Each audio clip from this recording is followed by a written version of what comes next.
Hello friends, मेरे YouTube channel को subscribe करें, साथ ही बेल आइकन को भी प्रेस करें ताकि आपको आगे नोटिफिकेशन प्राप्त होते रहें। यदि आप मुझसे टेलीग्राम पे जुड़ना चाहते हैं तो टेलीग्राम पे लक्ष्य विथ भावेश गजपाल लिख के सर्च करेंगे तो आपको मेरा चैनल मिल जाएगा। साथ हेलो नमस्कार, मैं भावेश गजपाल आपका स्वागत करता हूं अपने यूट्यूब चैनल लक्ष्य विथ भावेश गजपाल में। आज हम पढ़ने वाले हैं जो कल का गहन मुद्दा है जिसके ऊपर सुप्रीम कोर्ट में निर्णय होने वाला है 2 जून। ठीक है, तो उसके मुद्दे पे आज मैं वीडियो बना रहा हूं। देखिए, सबसे पहले भारत के नामकरण की कहानी सिंधु से हिंदू तक, मतलब हम सिंधु से हिंदू कैसे हुए और ये देश हिंदुस्तान कैसा हुआ, भारत कैसा हुआ, इंडिया कैसा हुआ, इसके बारे में मैं पूरी कहानी प्राचीन से लेकर आधुनिक तक के बारे में इस वीडियो में बताने वाला हूं। वीडियो में अंत तक रहें। ये हर भारतीय को जानना चाहिए कि हम हिंदू और हिंदुस्तान कैसे हुए, हम हिंदू कैसे हुए। ठीक है, चलिए देखते हैं। सबसे पहले संविधान के भाग 1, ठीक है, कॉन्स्टिट्यूशन के भाग 1 में संघ और उसका राज्य क्षेत्र में अनुच्छेद 1 है। क्या है? आर्टिकल नंबर 1 है, भाग 1 के अंतर्गत ही। तो अनुच्छेद 1 में क्या बोला गया? भारत अर्थात इंडिया राज्यों का एक संघ होगा। भारत अर्थात इंडिया राज्यों का एक संघ होगा। India that is Bharat shall be a union of states. हम यूनियन हैं, फेडरल नहीं हैं। हमारे यहाँ राज्य टूट सकते हैं पर देश नहीं टूट सकता, वो यूनियन है। फेडरल लॉ के अकॉर्डिंग देश टूट जाएगा लेकिन वहां के राज्य स्टेट्स कभी नहीं टूटते, वो फेडरल है। ठीक है, हम हमारे यहाँ यूनियन है। ठीक है, विनाशी राज्यों का अविनाशी संघ है। हमारा संघ कभी नहीं टूटेगा, राज्य टूट सकते हैं। ठीक है, चलिए, यूनियन है, हम संघ है। अब सबसे पहले हिस्ट्री की ओर चलते हैं कि भारत, आर्यवर्त, ठीक है, कैसे हिंदुस्तान कैसे नाम पड़ा। सबसे पहले देखिए आर्यावर्त। ठीक है, तो आर्यावर्त हम लोग कैसे हुए, हमारा क्षेत्र आर्यावर्त कैसे कहलाया, फिर भारत कैसे कहलाया, फिर इसको जम्बू द्वीप कैसे कहा गया, फिर इसको हिंदुस्तान कैसे कहा गया, फिर इसको इंडिया कैसे कहा गया, इसके पूरे के बारे में, पांचों के बारे में पूरा मैं पढ़ाऊंगा आज, देखते रहिए। आर्यवर्त ऋग्वैदिक काल में सर्वप्रथम आर्य सप्त सैंधव प्रदेश में बसना चालू किए। ये जो भारत का हिमालय पर्वत है ना, जो यहां से यहां तक फैला है, हमारे भारत में इसको क्या बोलते हैं? हिमालय कहते हैं। क्या कहते हैं? हिमालय कहते हैं। जब तथित भूसन्नति हुई थी तो ये पर्वत दबना चालू हुए, दबकर पिचक गए। जैसे श्वास से जहम बाहर निकलता है ना, वैसे ये पर्वतों के, चूंकि पृथ्वी हमेशा नॉर्थ टू ईस्ट गति करती है प्लेट टेक्टोनिक थ्योरी में, तो पर्वत क्या होने चालू हुए? दबना चालू हुए। दबना चालू हुए तो भाई पर्वत आजू बाजू झुकेंगे। ठीक है, जैसे बर्गर को दबाओगे श्वास निकल जाता है, वैसा ही। तो जब ये पर्वत, यही हिमालय जब आपका म्यांमार में चले जाता है तो म्यांमार में इसी हिमालय को अराकान योमा कहते हैं। क्या कहते हैं? Arakan Yoma. ये हिमालय ही है जो म्यांमार में, जिसको पहले बर्मा बोलते थे, अराकान योमा कहलाता है। भारत में हिमालय कहलाता है। और यही जब हिमालय ना पाकिस्तान में जाता है, पाकिस्तान में जब ये झुक जाता है, पाकिस्तान में यही हिमालय, तो इसको सुलेमान पर्वत कहते हैं। कौन सा पर्वत कहते हैं पाकिस्तान में? इसको सुलेमान पर्वत। और यही जब हिमालय अफगानिस्तान में जाता है, कहां? अफगानिस्तान में, तो अफगानिस्तान में इसको हिंदुकुश पर्वत कहते हैं। कौन सा पर्वत कहते हैं? हिंदुकुश पर्वत। इसी हिंदुकुश पर्वत को पार करके आर्य आए। आर्य कहां आए? इंडिया अर्थात भारत में आए। आर्य भारत में आए। म्यांमार में अराकान योमा कहते हैं, भारत में हिमालय कहते हैं, पाकिस्तान में सुलेमान कहते हैं और अफगानिस्तान में हिंदुकुश पर्वत कहते हैं। आर्य आए। ठीक है, चलिए, अब यहां पर से निकलती है सिंधु नदी, यहां से बहती है और यहां पर आकर समुद्र में मिल जाती है। कौन सी नदी? सिंधु नदी, हमारी मातृ नदी कह सकते हो।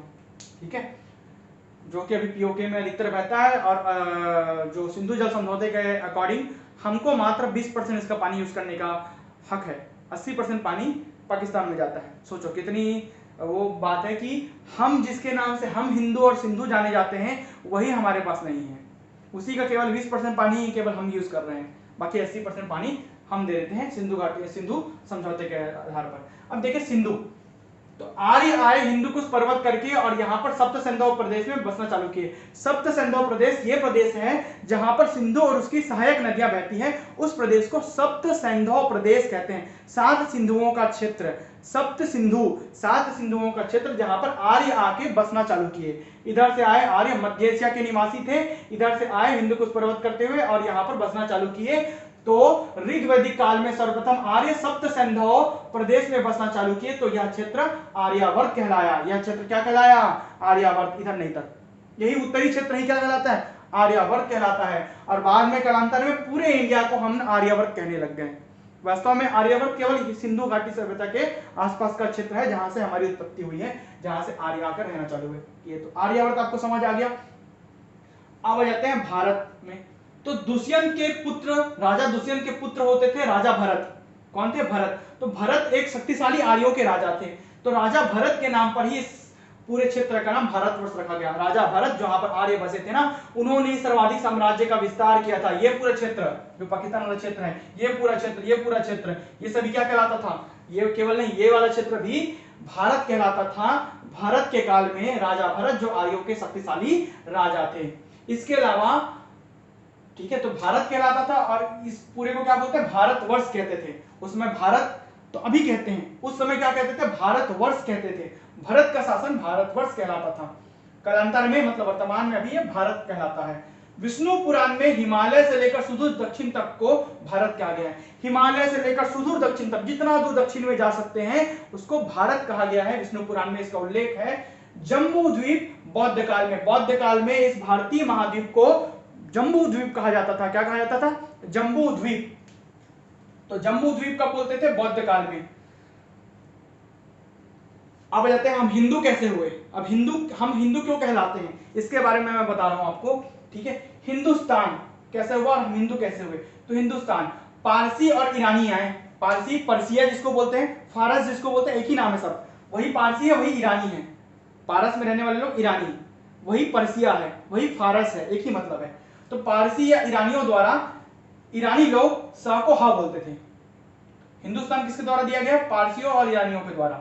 ईरानी लोग क्या बोलते थे? स को हा, स नहीं बोल पाते थे, वो हा बोलते थे, उच्चारण नहीं होता था पारसियों से, तो स को हा बोलते थे। अतः सिंधु नदी को हिंदू नदी बोलना चालू किए। सिंधु नदी नहीं बोलते थे, क्या बोलते थे? हिंदू नदी बोलते थे, जिससे इसके आसपास का क्षेत्र हिंदुस्तान कहलाया।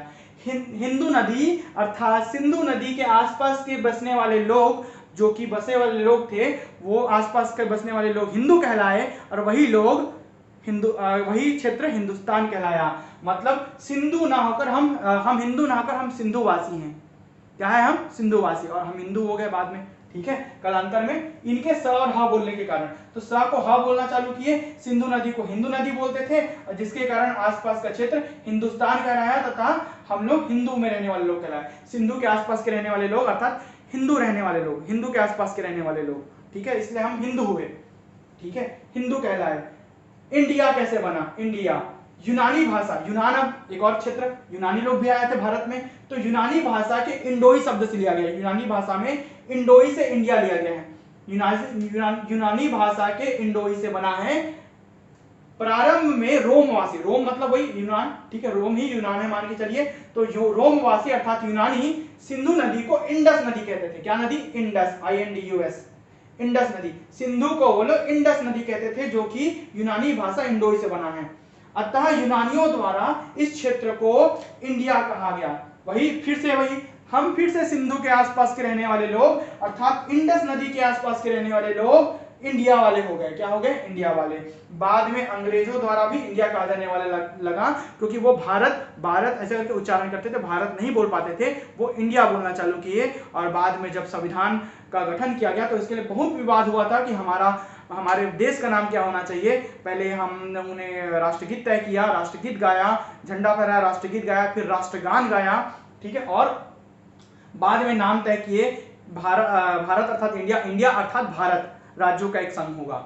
इसके लिए बहुत विवाद हुए, क्योंकि दक्षिण वाले लोग जो द्रविडियन भाषी थे वो लोग विवाद करते थे कि इसका नाम भारत ही क्यों रखा जाए। कई लोग भारत का समर्थन करते थे, किन्हीं ने केवल कह दिया, दो टूक कह दिया कि भारतवर्ष नाम रखा जाएगा, किन्हीं ने कह दिया कि इंडिया नाम रखा जाएगा। तो इंडिया अर्थात भारत में अंततः सहमति बनी, क्योंकि द्रविड़ भाषी लोग भारत पर भारत के पक्ष में नहीं थे। ऐसा पूरा संविधान में हमारे लिखा हुआ है। जब आप संविधान का प्रारूप पढ़ेंगे, मुख्य बिंदु पढ़ेंगे, तो आपको समझ आएगा। तो आपको यह समझ आया कि इंडिया भारत से सिंधु से हिंदू तक की कहानी, हम हिंदू कैसे हुए, हमारा क्षेत्र हिंदुस्तान कैसे हुआ, और अनुच्छेद 1 में कल कोर्ट में, सुप्रीम कोर्ट में यह निर्णय है कि यह इसका नाम भारत ही होना चाहिए, हिंदुस्तान।